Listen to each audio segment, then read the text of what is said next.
Welcome, everyone, to the Socket podcast. I am your host, Dr. Cathy Socket, and I have the pleasure of a new friend of mine joining us today. Many times when I have people on the podcast, they're people I've known for 20 years, but John and I just recently met, and he has a podcast himself, so we have something in common right off the get-go. But John Andrade, welcome to the podcast. How are you, Cathy? Great to be here. Thank you. Me too. I love doing this. Do you love taping podcasts?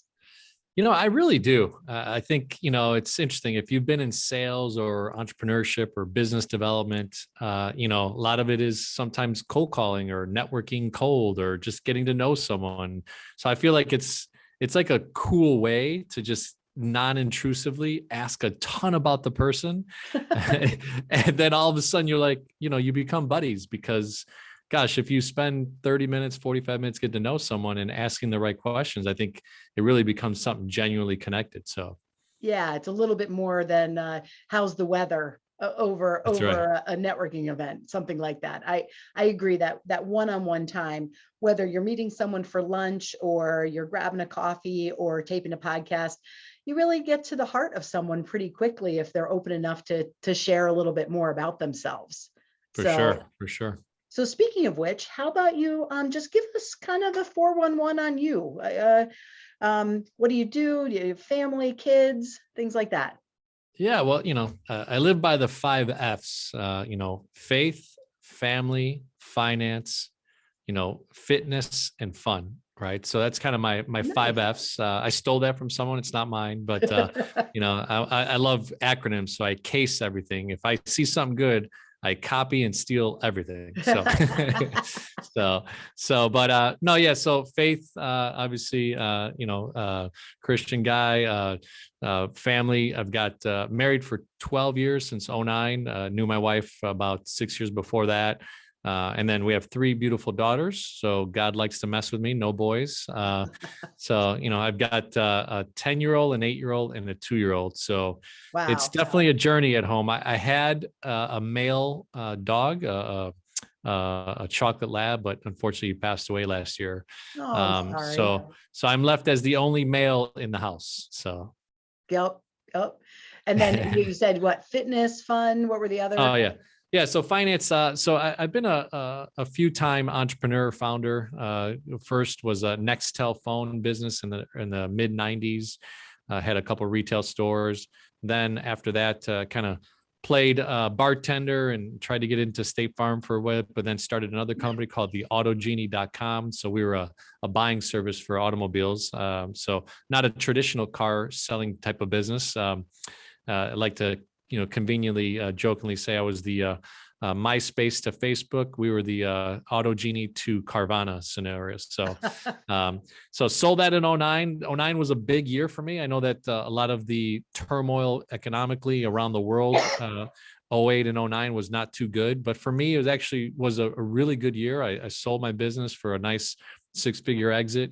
I got married. So I sold my business in 2009, got married in 2009.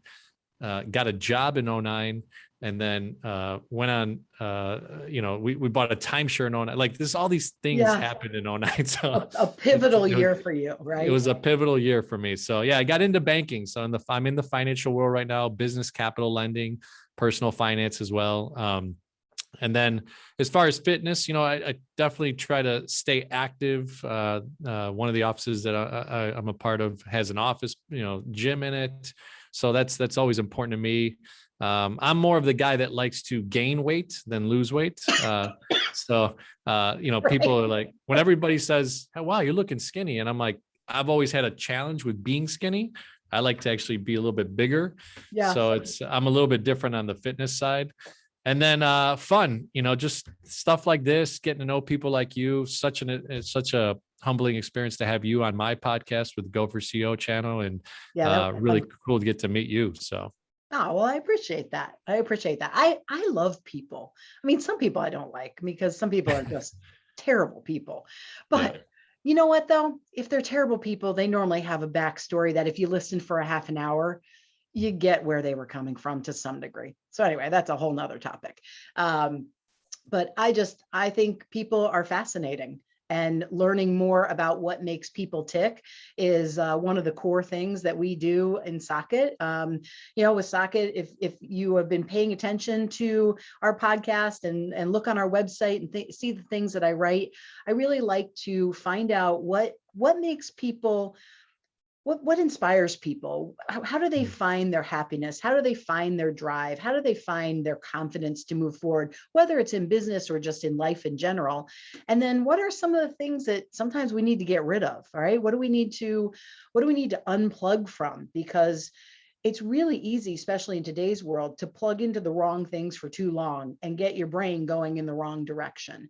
So when you peel back all the layers of Socket, I really look at, like, where's the mindset? Because our mind and how we think about things that happen to us, how we respond to things that happen to us, is the core and the key for how we live our lives and whether our lives are happy or frustrating or successful or unsuccessful. So I want to dive in with you, John. Your podcast vlog is called Go For CEO, and you interview CEOs, leaders, right? That's the majority, and you talk about a mindset for business, right? Mm-hmm. So how did you get there? How did you get to a place where you're like, I think I'm going to start a podcast? Tell me just a little bit more about what inspired you to do that. It's interesting. Podcast wise, I had the name Go For CEO, and I'm actually writing a book right now. So it's the four attributes of being driven by mindset and running your life as a CEO. Because I think, even when I've worked for someone and I'm an intrapreneur, I affectionately call it, instead of an entrepreneur, I feel like I own that position, right? I am the CEO of my own position. And you don't have to be the CEO of a company to run your mind like a CEO. And I think, I would say it's been mentorship. I was very lucky at 19. I had a gentleman that actually has been on my podcast vlog named Brian Benicus, about 20 years my elder. I had another gentleman named Jerry Betterman, who also was in business and kind of mentored me. I chose a couple people that were about 20 years older than me, and I just listened. And then I also actually did what they said to do, right? I think mentorship is interesting. There's a difference definitely between mentorship and coaching. But I think when you can mix those two attributes together in someone that you look up to and then act on it, it starts to change your identity.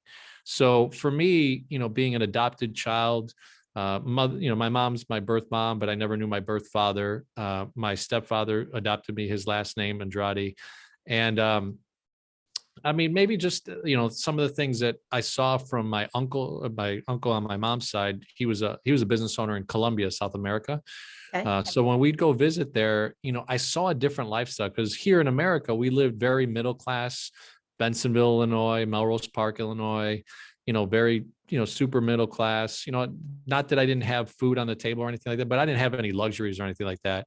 But when we'd go to Colombia, I'd see my uncle with like, servants and like maids and like beautiful granite flooring, like just like different stuff. Like he had a couple condos near the ocean in Cartagena, Colombia. And then he had a beautiful home in Bogota, the capital. And then he had this huge manufacturing business of plastic spoons, knives, and forks in Bogota. So I think my mind started opening, like, I have genes, like people in my family are someone in somewhere else. So I started to believe like, hey, I could be someone. So to go back to Go For CEO, during the pandemic, I said to myself, well, everybody interviews, Mark Cuban and, Gary Vee and Grant Cardone and all these big shots, which phenomenal stories, huge to listen to. I'm a big valuetainment, Ed Milet, these types of people type of guy. But I said to myself for the podcast, I'd love to interview Cathy Socket, like someone who dominates in Naperville, Illinois, but not the world doesn't really know, right? Right. And that's nothing against that, but it's like I wanted to interview real people running real businesses, and I've run my own business up to about $4 million in gross revenue, and I just know that those people are doing some special things. You don't have to run 100, 200, 500, $1 billion business to make an impact. And you were one of the classic reasons why I started Go for CO, because I wanted to have you on the channel and really learn. So I've learned from people like you, and I've had great mentors in my life, and vice versa. That's how I built my identity, which I think builds my mindset. Well, and I think that's so interesting. You said something about listening. That's the thing that I picked out of that, when you met with those mentors, and then instead of just talking, you're taking in their knowledge, right? 2 decades additional knowledge than you have, Mhm. and knowledge in different categories than you have. And it's really easy to be intentional about listening if you're intentional about it, but then you have to do it. Right, then you Yeah. have to take the action steps, or the things that they say that they've done every day to create the life that you might look up to, or want to emulate in some way. So actually putting those action steps into your life is where a lot of people get stuck. They know what they need to do, they have the knowledge, but it's creating those everyday little steps that add up to huge change in someone's life. So I think that's really important. And I also like what you said about, everyone's going to want to interview those really, really top tier entrepreneurs, right? And it's funny, when I changed the name of Naperville Moms Network to the Branch Moms community, because we were literally branching out into other communities. It wasn't just in Naperville. And I wanted to have a cohesive name that kind of made our community stand out, because there's lots of different moms groups in lots of different communities. So, if anyone says, hey, there's something going on in your group, and they say what it is, I'm like, oh no, if it doesn't have the branch on it, then it's not a part of something that I run. And I run the groups in a certain way. And when I first actually launched the branch as the branch, I would say I had a larger thought process of where it could go one day. I built it out to be able to be franchisable, so that if, a mom in Kansas City or mom in, Austin, Texas wanted to run a mom's group, that I would have kind of like the formula for it. And along the way, I got to a place where I didn't want to do that. Um, Someday, maybe, and maybe it's not me. It might not be my dream anymore. It's interesting, if you listen to yourself, that you find you can really figure out what you want to do. And for me, it's not always make it bigger, bigger, bigger, bigger. Mm-hmm. The goal's never been to, be a multi-millionaire. That's not been my goal. The goal for me is to have happiness, balance, live in gratitude, wake up every day, enjoy what I do, be able to take rest days. And I finally got to a place now, between running the practice and running the Branch Moms community, and then even doing Socket, where, I kind of get to choose what I do each day. And I really love that. So in your current position now, with the job you have, and also doing this, how do you strike that balance? How do you strike that balance for yourself, being a dad to 3 girls? That's a big job. So often women get asked this question, right? How do you balance it all out? So I want to ask a dad that question. How do you find that balance, and what does that mean to you? Well, I think balance, and this is controversial, is a fallacy. I agree. In my, you answered correctly, John. So, I'm pretty active on an app called Clubhouse, and this specific topic just came up about a room that they were doing. There was about 80, 90 people, and about 10 of us were speaking. And it's the perfect out of balance life, right? Honestly, entrepreneurship, intrapreneurship, which I affectionately call when you work inside of a company, having a family, and having those 5 F's, right? Faith, family, finance, fitness, and fun. There's always going to be a little bit of an imbalance. I think, I'm not a big proponent of like the 4-hour work week type of thing. But I think it has its place. I think one of the things that for me balance is, when I talk about identity, and I learned this again from someone else, I stole this from Ed Milet in the Max Out Nation. He talks about, the identity. So like, when I keep a promise to myself, I'm going to get up at 5:15 tomorrow to go work out. When I do that, my identity increases, and my self-worth inside of myself becomes something that I'm like, I feel so good about. Yep. So then when I promise Annalise, my middle child, that hey, honey, right now I'm working. It's 4:15. At 6:15, can we read a book together that you want to read with me? I'll dedicate from 6:15 to 6:30. And she's like, okay, Dad. And then I accomplish that promise. I keep Yep. that promise. Then my identity goes up and her identity goes up. Right. So for me, I really adopted this identity thing where I feel like that's the balance I'm wanting to get at. Like as I grow my identity, I feel like all things become balanced because now I'm giving my faith enough time. I'm giving, my family, my wife, my kids, my business, my entrepreneurship, my, fitness, all these things. So even though I don't really think of it as balance, like, hey, I'm specifically 15 minutes a day, every single day for X, Y, or Z, I think that imbalance is perfect for me. And I feel like someone maybe can relate to that. I know that I relate to it. I think that's really interesting what you're talking about, the identity piece. I know for myself, there are some things that I feel really strong about within my identity, things that I do well. Mm. There are some things that, it's, oh, I'm going to start Monday. Oh, I'm going to go to the gym tomorrow. Oh, I'm, making promises to myself that sometimes I don't follow through on. And there is an emotion behind that, Mhm. right? There's a shame factor, and that might be too strong of a word depending on what you're talking about, but I let myself down, right? And if I'm lying to myself, then the next time that I say I'm going to do that, I know kind of somewhere up there, are you really going to do that?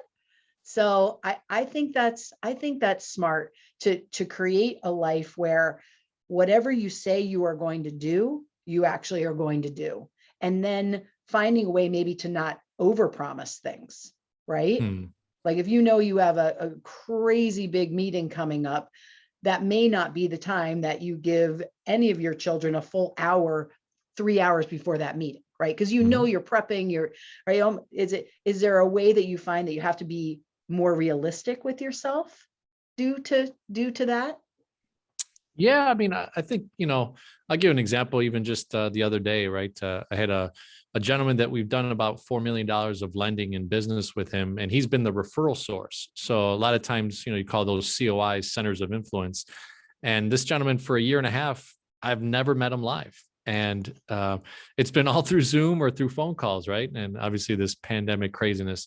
So on Wednesday or Tuesday of this week, he texted me and he said, hey, I'm in town for a couple of days. I know that you've been wanting to meet to have dinner. Is there any chance you could do it tonight? And it was like 11 a.m. in the morning. Okay. And, as a father of three, with two of them in dance, one of them, in gymnastics, the other one in, daycare, like whatever, all these mechanisms that we all deal with when you're growing a family.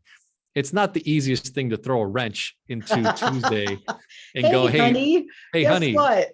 I'm going to have a beautiful dinner, steak dinner with a client of mine, or with a center of influence of mine. Can you take care of everything at the house?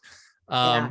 So that's where I think, thankfully I have a participating spouse that knows that part of being able to pay for private school and these types of things, you do extra things, right? You do things that are out of balance. But that's Yeah. where I think it strikes a chord with me, is where I think there has to be communication. There's got to be compromise, because Yeah. then I know Friday night, the night or Friday before, my wife had gone out with her friend for like a lunch, long time thing. And I had to do something because they were off of school. So I had to adjust my schedule, but I think it's Yeah. that give and take. So in a spousal scenario, great. There's some things you need to do. I remember being single, and trying to do things to make sure that my identity matched my purpose and all that type of stuff. So hopefully that helped a little bit. Yeah. Well, and I think it's you get into communication, right? And again, whether you're in business or not in business, the communication between the people within the people in your life that are those core people, especially a spouse relationship, I think it's just so important to make sure that you are understanding what each other needs. And like you said, there's some give and take. I have a friend of mine who her husband and her husband and herself created this thing that Saturday morning, they went back and forth. Like, so one Saturday was her morning to be completely by herself. And the next Saturday would be the husband's. And then they just keep going with that. And the spouse that had the kids would take the kids from the house. So the kids weren't at the house because, if mom's trying to sleep in or, do whatever she wants to do with a 3-hour window of time. I think it was 9 to 12. And when their kids were little, they just said, hey, we know it's important for each of us to have a chunk of time where we can go to the gym, go grab, brunch with a friend, do whatever you want, read a book, do nothing. And I thought that was just genius. And I thought about how many couples, if they could adopt something closer to that, maybe not that exact thing, but closer to that, would relationships be saved? Would relationships thrive instead of be so stressful when it just always feels like you're battling each other for who's taking the kids and who's doing what? And, there's always going to be a little bit of that, but I think there's a better way to do it. And it sounds as if you and your wife have worked on trying to figure that out. Well, I'll tell you, you're making me think of, there's a distant mentor that I use or I listen to in the financial side of things. And he talks about being a wandering generality. So he's a big proponent of the 12-week year, the book, the 12-week year, and really getting your year to be a quarter. And that's your year, right? And then you go to the next one and stuff like that. So the reason I say that is I think that until my wife and I really kind of sat down, and we're still trying to get better at it and better at it. But ultimately, like you just said, I think it's understand like the people that run their life on a calendar or have tools and systems to help them, it's like running a great business, right? Right. You have to have these things. And the people that wonder, well, why am I not successful? Why can't I get to XYZ ladder or whatever? A lot of times it's because you're looking in the mirror and you're not actually being truthful about how you handle yourself, right? And that's part of the identity thing that I think I'm a huge advocate of. If you could start keeping a couple promises to yourself, it's amazing how your subconscious starts to think about yourself and how you start to go, you know what, I'm worth it. I know I interviewed you and you're like, I made that switch of like, no, I'm not going to go work for someone. I'm going to do this and make it happen. And all of a sudden, because you told yourself that, your subconscious was like, all right, let's go. I know. It's, one of the things when I learned about some subconscious beliefs and how they hold you back in your life, I learned that from my first business coach, Bill Bartlett. I went in there and I had a 45-minute meeting with him. And the meeting was bring your 3 biggest business issues to the table. So we get like 40 minutes in, I go over my 3 biggest issues, one of which is I hate charging patients. I hate taking money. Like I hate it. And so I had to learn to remove myself from that process as I grew, that delegation that we talked on your podcast about. But I get done talking for the 40 minutes and he looks at me and he said, who left you during your life? And I was so taken aback because I just didn't expect that to come out of his mouth. And I was like, what? He's like, those 3 business issues are the most defined abandonment issues. Did someone leave you? And I started sobbing and I said, well, my mom left when I was 17. I'm pretty sure that counts. And that unlocked something for me of finding my own worth, finding my own value, right? It's, that story is something I've shared on the podcast before about how she left and how that affected me, but it has been a driving force for so much of what I do, right? The branch taglines are, you're never alone and you're always invited. And my practice is, you're a part of this family, like you're included here, you're welcome here. So the core of why I do what I do really goes back to that initial hurt and that initial loss and how that made me feel. But I had to kind of climb out of a self-deprecating place of I'm not worth someone staying.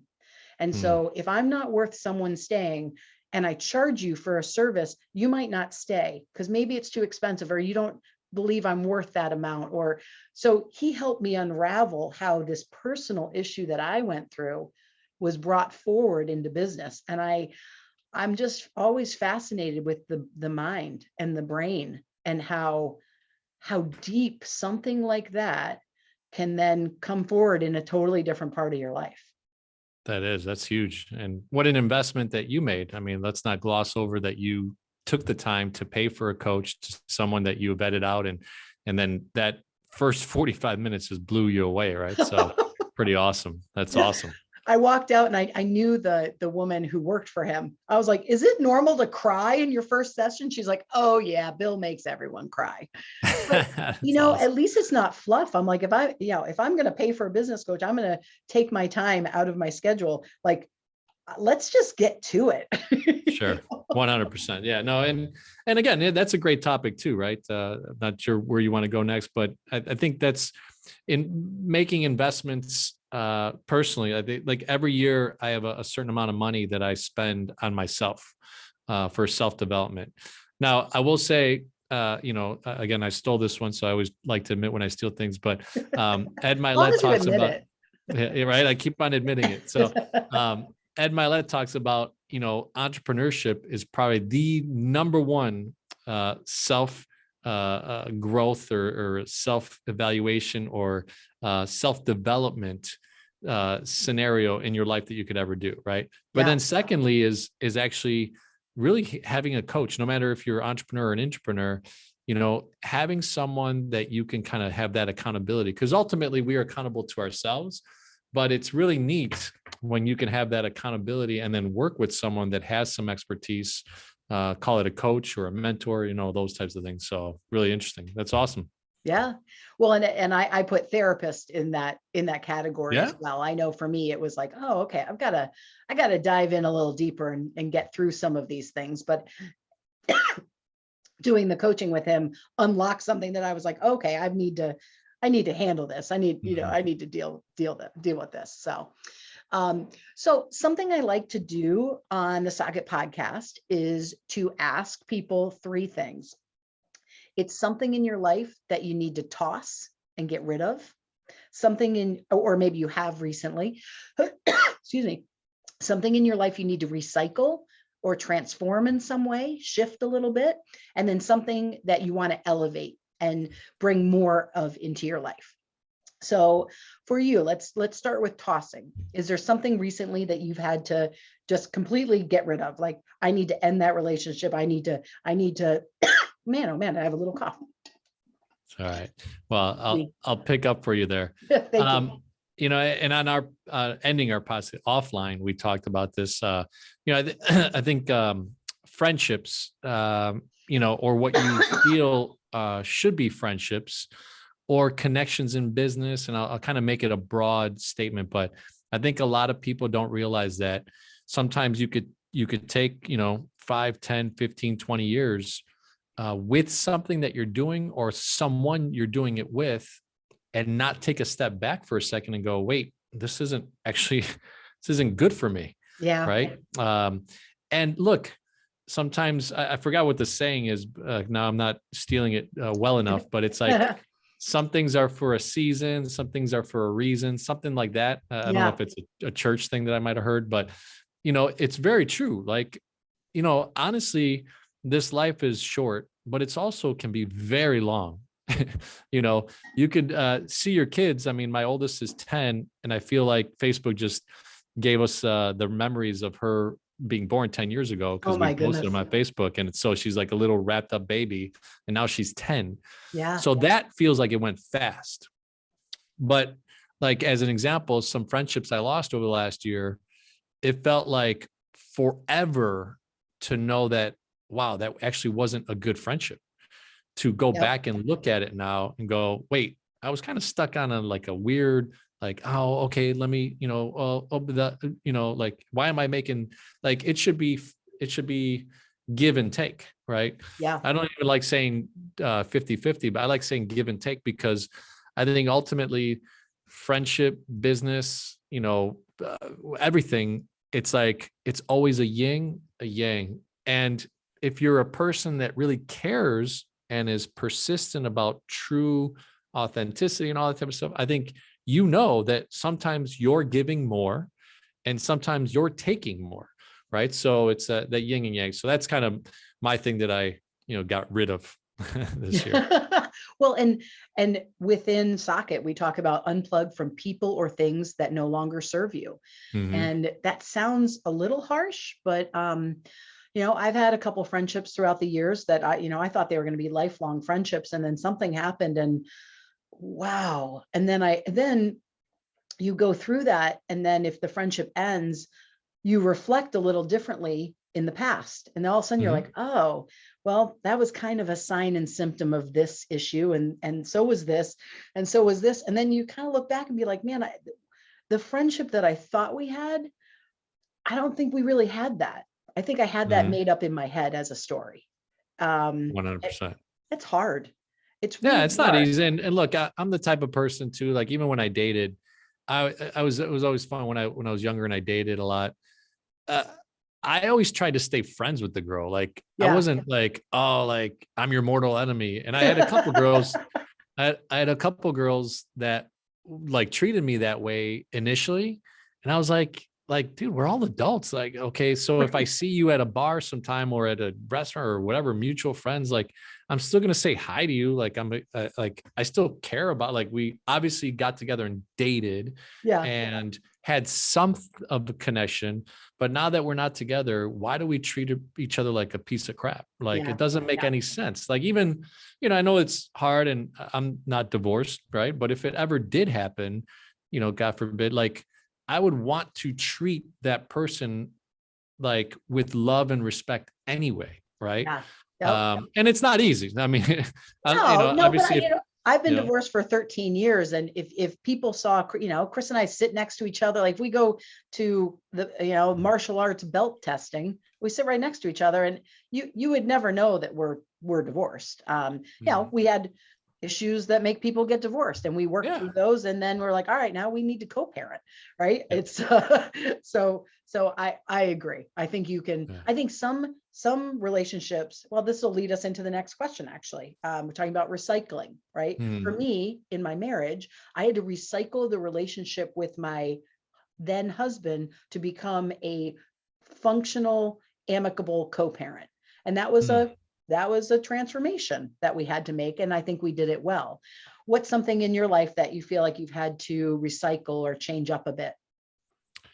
Yeah, I think I was trying to think of something, and what came to mind is just my own marriage, right? 12 years. I mean, and 6 or so before that of just dating. And I think one of the things that get lost in marriage and why I think there's a lot of failure rate is because one or the other, and mostly I'll blame the guys. The guys don't date their wives while they're married, right?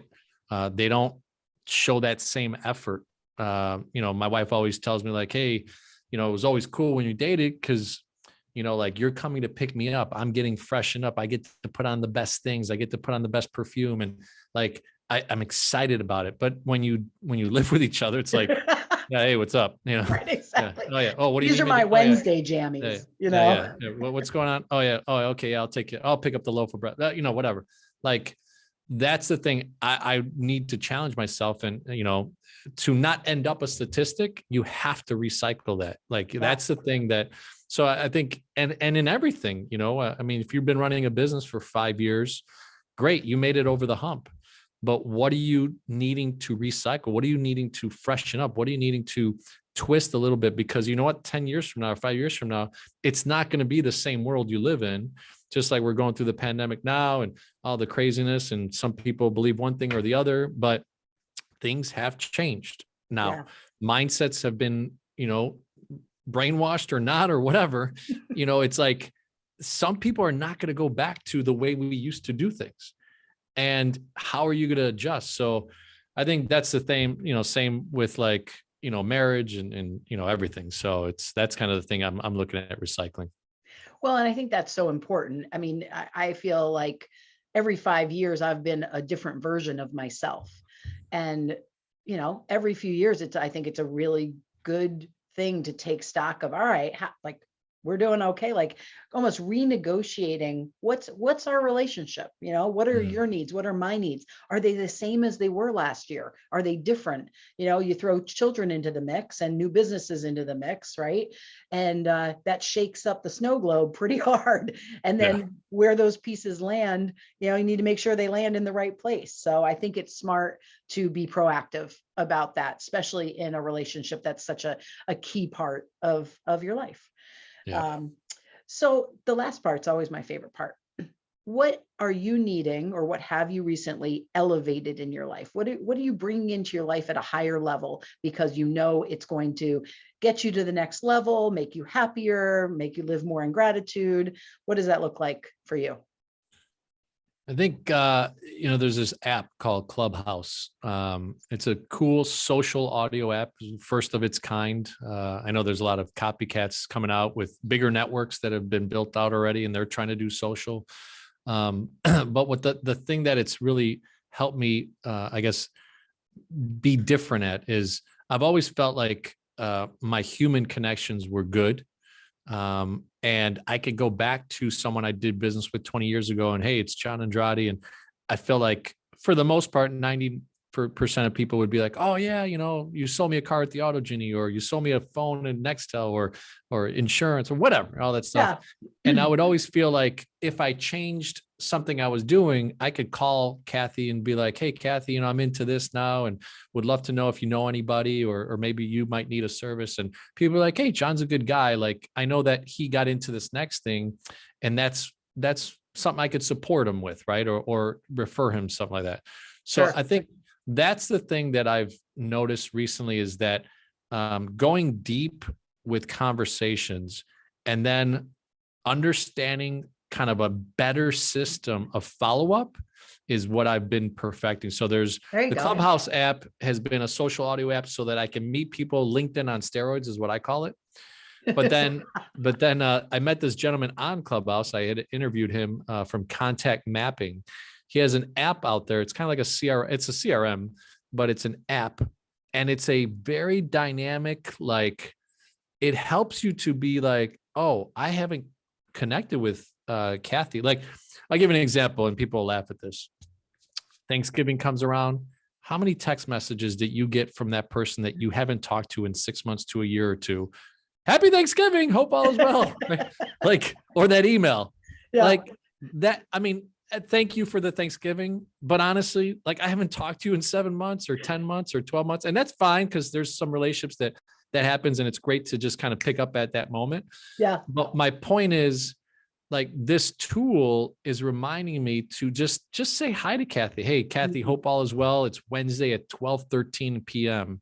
Right. Like, I hope the Branch Moms Network is growing, and let me know if I can do anything to help.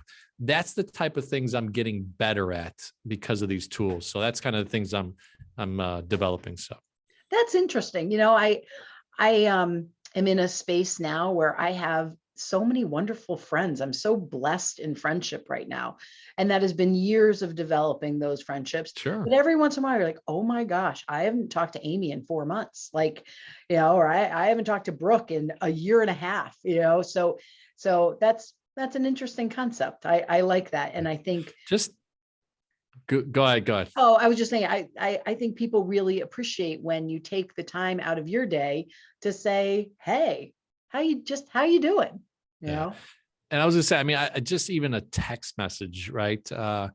Sometimes a call is just, because it might take 15 minutes right on the call, Yeah. but a quick message. I'm just learning, like, there's so many websites now that you could drop $10, $8, and they'll send the person a gift, especially if you have their address or their office address. You send them like a little dumb, like, chocolate gift, right? Yeah. But it makes the person feel great, like, oh my gosh, John thought of me. What a cool thing. And then it's just deepening the relationship, deepening, right? And I think actually it makes it faster. So instead of maybe taking 15, 20 years to be really, like, super dynamic, Yeah. It's crunching that time frame to maybe like 6 months to 18 months is what what I've been Yeah. noticing. So that's kind of Yep.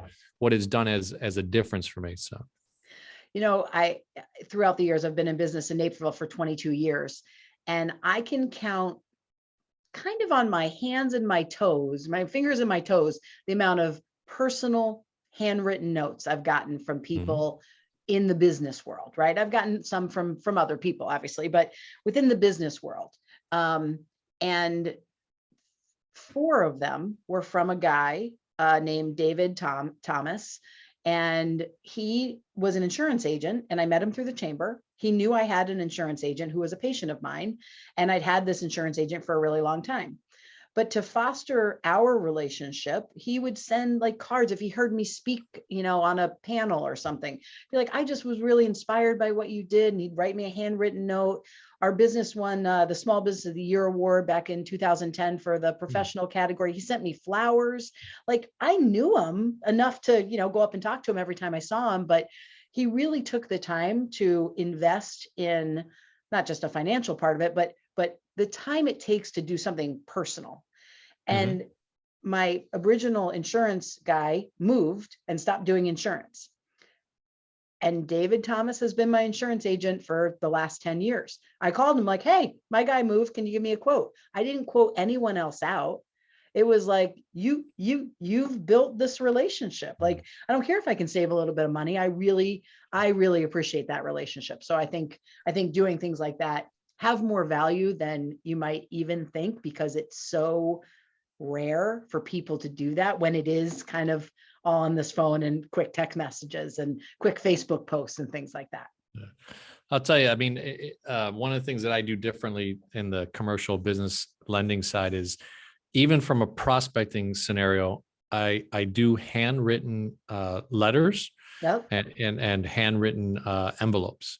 So I know it takes longer than 50,000 emails and whatever, or even DMing people on LinkedIn and stuff. And I've actually helped the branch network, the retail side, learn that, because when I was a branch manager at Fifth Third on my entrepreneurial side, we would take the branch I ran. Let's just say I had 7 employees. Every one of us had the task that every day we would take our just stock envelopes, all right, Yep. and we would find 1 customer or 2 customers max that we interacted with that day that had that type of scenario. Like, I'll tell you one that really kind of changed the game for us. There's a teller in South Elgin. She finds out that the lady came in. She was a little bit sad. She's like, "Oh, here's your money." She cashed a check or whatever. And she's like, "I hope you have a good day." And she's like, "No, it's not a good day." And she's like, "Well, what's going on?" She's like, "Well, my dog passed away," and blah, blah, blah, blah. Right. Tell the story. Yeah. So Jennifer, the gal that worked for me, she literally just hand wrote like, "Hey, I really felt your pain. I'm so sorry that happened. Hopefully one day you'll be able to get that love again through a new dog." And da da Yeah. da. 2 months later, the lady walks in, super smiley, like brought in her daughter to open up accounts and stuff like that. She's like, "Jennifer," she's like, "thank you so much." She's like, "I haven't been able to see you. I've come through the drive-through a couple of times, but it meant the world to me that Yeah. you just did a handwritten note to say, that it really affected you in a way that was genuine." So it reminded me, and that was 2013 Mm-hmm. that I started that process, because I did it because I was like, I'm just going to be different, and nobody gets a handwritten letter. Right. Who I does just did that? it because I thought it was different. But then when that happened and that story happened, it was like, it changed my world of like, if you could do something different in this technologically driven, fast-paced world, Yep. it's going to set you apart and, do something genuine. So, Absolutely. It's a win-win. Win-win-win. yeah, I love it. I love it. So, Oh, well, John, thank you so much. Man, these conversations go so fast. All of a sudden you look down, you're like, wow, it just flies by when you're having fun talking about all this stuff. So, I love it. so I really appreciate you coming on and taking the time. If someone wants to get a hold of you or listen to your podcast, can you share how they can do that? Yeah. So YouTube channel, it's called Go. So GO, the number 4, and then CEO. We interview CEOs, founders, entrepreneurs, local to medium-sized businesses around the country in the US, and then around the world. We've picked up a few interviews and hopefully worldwide one day. And John, so JOHN at Go for CEO. So GO, the number 4 CEO, and then .com. So that's kind of the podcast side. And then, I'm a commercial business banker with Huntington Bank. So that's what I do on the day-to-day side, and excited to really bring value and work with small to medium-sized business owners, CEOs, founders, entrepreneurs. And I actually even do intrapreneurs. So I need to get someone from your staff to come on to the Go for CEO channel and do an intrapreneur scenario. So, yeah. How's Dr. Cathy as a boss? That's right. Oh, give me the secrets. Right. Yeah. So that's awesome. Well, hey, thank you so much, Cathy. I know it's something that you made the time. Let's just be honest. If it wasn't for my wife being a part of the Branch Moms Network and living in Naperville and the extreme value that you've just put out there in the world, it's legacy type of things, right? I know that 100 years from now, I'm assuming Branch Moms Network will be still growing, but it's because of the foundation that and I know that you told the story that there was another lady that also had the inspiration with you. So it's really cool. And thank you so much for everything that you do in the community as well. Oh, well, I appreciate that. Well, I hope you have a great rest of your day, and I'm sure we'll be chatting soon. Awesome. Well, thanks so much. And I look forward to having Socket soar through the ratings because of this one episode. You know it will. All right, John. Have a good one.